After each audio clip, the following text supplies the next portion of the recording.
আসসালামু আলাইকুম রহমতুল্লাহ বরকাতুহ। ডিম দিয়ে পিঠা বানাবো অথবা আরবিতে বেদ সমোসা কয়।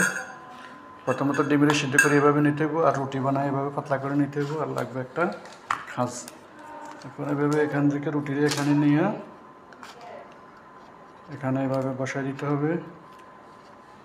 বসা দেওয়ার পরে এখানে এভাবে ডিম দিতে হবে। ডিম দেওয়ার পরে বাস সিরেপ এখানে একটা চাপা দিতে হবে। এভাবে এভাবে একটা চাপা দিতে হবে। এই যে সমোসা, এই যে চাপা দেওয়ার পরে বাইর করে নিতে হবে এভাবে। এই যে এভাবে এগুলো এইভাবে রাখতে হবে। বানাই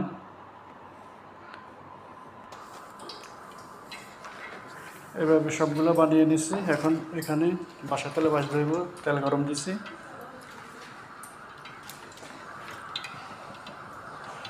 তেল এখনো গরম হয়নি। এই যে তেল গরম হয়েছে, এখন এভাবে তেলে দিয়ে দিতে হবে।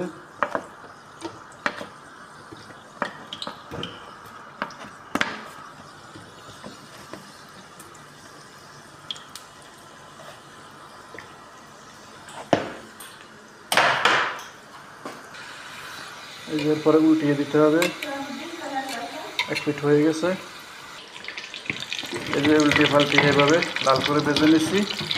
এখন এগুলো হয়ে গেছে, এগুলো নামিয়ে নেবে এভাবে একটা চাকনির মধ্যে। এই যে আমি বাকিগুলো তেলে দিছি। এই যে উল্টিয়ে পাল্টিয়ে ভেজে নিতেছি।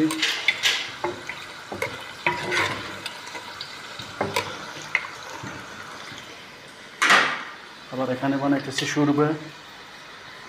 এই যে ডাল দিয়ে শুরবা বানাইতেছি এখানে।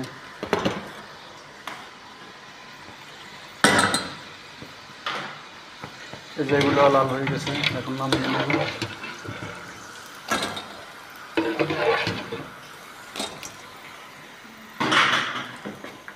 সবগুলো ভেজে নিলাম। এই যে বাজার পরে পরিবেশন করলাম সমোসা। এটারে পিঠা বলা যায়, এখানে আরবিতে বলা হয় বেদ সমোসা।